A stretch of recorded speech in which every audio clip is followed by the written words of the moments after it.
चलिए रुक करते हैं अगली खबर का। यह खबर इन दिनों काफी ज्यादा सुर्खियों में है और देश भर में चर्चा का विषय बनी हुई है। हम बात कर रहे हैं छापेमारी की। आरटीओ सिपाही के यहां छापे के मामले में बड़े खुलासे हुए हैं और छापे में लोकायुक्त के हाथ कई अहम दस्तावेज भी लगे हैं।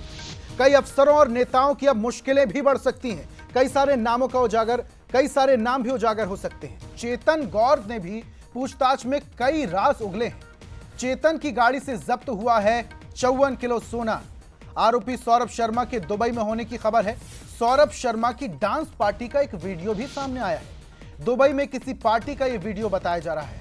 यह तस्वीर आपको दिखा रहे हैं जहां पर सौरभ शर्मा अपने परिवार वालों के साथ यहां पार्टी करता हुआ दिखाई दे रहा है। ज्यादा जानकारी के साथ हमारे एग्जीक्यूटिव एडिटर मनोज सैनी जी जुड़े हुए, सीधा रुख करते हैं। सर, यहां पर एक तरफ जो आयकर विभाग के अधिकारी हैं वो कैश निकाल परेशान है। कभी सोने चांदी की सिल्लियां निकलती हैं, सोना निकलता है। दूसरी तरफ एक वीडियो भी सामने आया है, सौरभ शर्मा अपने परिवार के साथ एंजॉय कर रहा है विदेश में। इस वीडियो की सच्चाई क्या है?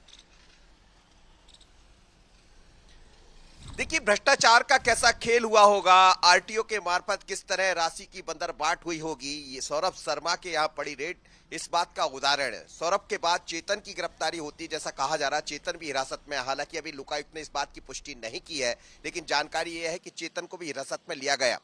पूछताछ में कई बड़े खुलासे होने की उम्मीदें हैं और ये कहा जा रहा है कि चेतन के साथ सौरभ के निवास से भी कई अहम दस्तावेज हाथ लगे, जिसमें कई नेताओं की बड़ी मुश्किल पड़ सकती है।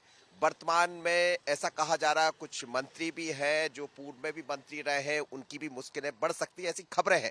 और कुछ दस्तावेज सौरभ के साथ काम करने के हाथ भी लगे हैं, जिसमें कई अफसर हैं, खासकर परिवहन से जुड़े अफसरों की मुश्किलें बढ़ सकती है। दूसरी बात, जो वीडियो सामने आया, इसमें एक्सक्लूसिव तस्वीर जो हम दिखा रहे थे, जो वीडियो सामने आया, ये सौरभ का वीडियो। तो सौरभ कैसे दुबई पहुंच गया, ये भी बड़ा सवाल है। और अब इसको लेकर लोकायुक्त और पुलिस के जो बाकी लोग हैं उनको भी तलाश है सौरभ की। सौरभ जैसे ही दुबई से वापस आता, कहा यह जा रहा है कि मुंबई गया, मुंबई के बाद दुबई पहुंच गया और दुबई में बाकायदा डांस पार्टी करते नजर आ रहा। यानी एक अदना सा सिपाही इतना बड़ा बन जाता है जिसकी घर से करीब 20 किलो से ज्यादा चांदी की सिल्लियां मिलती है, 3 करोड़ से ज्यादा नगद। अब वो राशि बढ़कर शायद 8 करोड़ के आसपास पहुंच गई है, इतना बरामद होता है। खबरें ये है कि लोकायुक्त के कुछ अधिकारियों से बात हो रही थी, जब रेड की गई तो जहां से अलमारी खोली वहीं से नोट गिर रहे थे, वहीं से गड्डियां गिर रही थी। तो इतना पैसा तो काला भ्रष्टाचार का, परिवहन का ही हो सकता है जैसा कहा जा रहा है। लेकिन अब इसको लेकर तमाम तरह के सवाल भी उठ रहे हैं और जो वीडियो सामने आया वो ये बता रहा है कि आखिर सौरभ किस तरह से अपनी जिंदगी जीता है। एक अदना सा सिपाही इतना बड़ा बन जाता है कि पता ही नहीं लगता प्रशासन के लोगों को, सरकार के लोगों को पता कैसे लगेगा जब मंत्री, पूर्व के मंत्री खुद जुड़े रहे होंगे, अफसर जुड़े रहे होंगे जैसा कहा जा रहा है, तो फिर कार्रवाई कौन करेगा। लेकिन इस रेड ने, इस छापे ने कई तरह की बातों को खोल दिया है और अब इंतजार है सौरभ का दुबई से आने का। बिल्कुल मनोज जी, और ये जो काले सोने का जो धंधा था ये प्रशासन की नाक के नीचे ही चल रहा था और किसी को कानो कान खबर नहीं थी। ये भी बड़े हैरानी की बात है। कल आप घटनास्थल पर थे सर, और गाड़ी के बारे में भी आपने पूरी जानकारी दी थी। जब 52 किलो सोना निकला, कैश भी निकला था, बड़ी अहम जानकारी आपने हमारे दर्शकों को दी थी। उस सोने के बारे में कोई अपडेट सामने आया है कि वो सोना किसका था और क्या और भी नाम सामने आए हैं? सबसे बड़ा सवाल यही है कि आखिर 52 किलो सोना 54 हो गया, वो तो बढ़कर 54 किलो सोना गाड़ी में आया कहां से।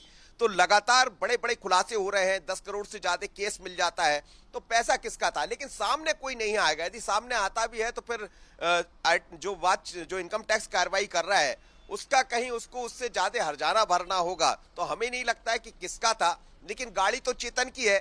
और यदि जो संबंधित जांच एजेंसियां है वो जांच कर रही है तो खुलासे तो सारे हो जाएंगे। कहा तो यही जाता है कि जब केंद्रीय जांच एजेंसियां किसी बात की जांच करती है तो वो तो बाल से खाल निकालना जानती है। और यदि बाल से खाल निकली जैसा जांच हुई तो निश्चित रूप से वो बातें समझ आएंगी कि जब गाड़ी चेतन की है, जो सौरभ का मित्र था, बहुत स्पष्ट हो चुका है, जिसकी कई तरह की फोटो सामने आ रही है, तो अब उसमें तो कुछ बचा नहीं है। और सौरभ वही है जिसके यहाँ लोकायुक्त छापामार कार्रवाई हुई, जिसमें करोड़ों रुपए की संपत्ति मिलती है।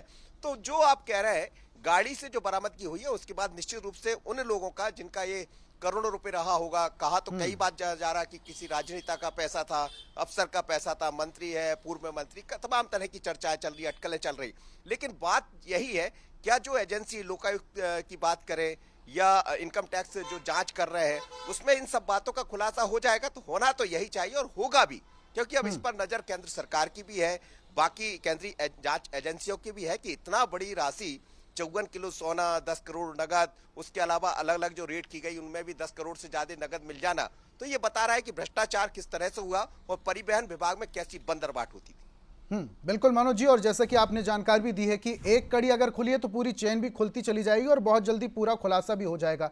लेकिन सर, इतनी ज्यादा मात्रा में सोना, चांदी, कैश बरामद होना, ये दर्शाता है कि इतना बड़ा जो खेल चल रहा था किसी बड़े हाथ के नीचे ही चल रहा होगा, बिना हाथ के ये संभव नहीं है। तो क्या बड़े खुलासे भी हो सकते हैं? इसका कोई राजनीतिक कनेक्शन भी हो सकता है मनोज सर? निश्चित रूप से देखिए, कहा तो यही जा रहा है कि सौरभ किसी परिवहन मंत्री के यहाँ पहले रहा है, उनका बड़ा नजदीकी रहा करता था। अब नाम लेना उचित इस समय नहीं होगा, क्योंकि कौन है, कई परिवहन मंत्री इस बीच में होकर गुजर गए, आखिर कौन है वो परिवहन मंत्री, तो ये एक अलग बात है। लेकिन निश्चित रूप से बड़े हाथ तो होंगे ही। एक अदना सा सिपाही 12 साल की नौकरी छोड़कर इस सिपाही के अलावा बाकी कामों में लग जाता, बिल्डर बन जाता, तो क्या सिपाही के पास इतना बड़ा बिल्डरशिप का काम आ गया कि वो अरबों रुपए की संपत्ति इधर से उधर करने लगे? 54 किलो से ज्यादा सोना जैसा कहा जा रहा है, चेतन की गाड़ी से बरामद हुआ, तो चेतन तो सौरभ का ही मित्र है। तो ऐसे तमाम तरह के सवाल है, लेकिन जांच चल रही है और जांच में यदि कोई आंच नहीं आई तो मानकर चलिए कई चेहरे उजागर होंगे, कईयों की राजनीति की जो आगे की लाइन है वो मुश्किल में पड़ जाएगी, जो अफसर रिटायर्ड हो गए वर्तमान में हो उनकी मुश्किलें बढ़ जाएगी। पर बस यही है कि जांच सही होगी। बिल्कुल मनोज जी, और ऊपर से ये जो वीडियो सामने आया है, अगर ये वीडियो अभी कभी का है तो ये दर्शाता है कि सौरभ शर्मा जो विदेश में बैठकर अपने परिवार वालों के साथ पार्टी कर रहा है, इतने बड़े खुलासे होने के बावजूद अगर उसे टेंशन नहीं है तो जाहिर सी बात है कोई बड़ा हाथ उसके सर पर है। बहुत बहुत शुक्रिया तमाम जानकारी हम तक साझा करने के लिए मनोज जी।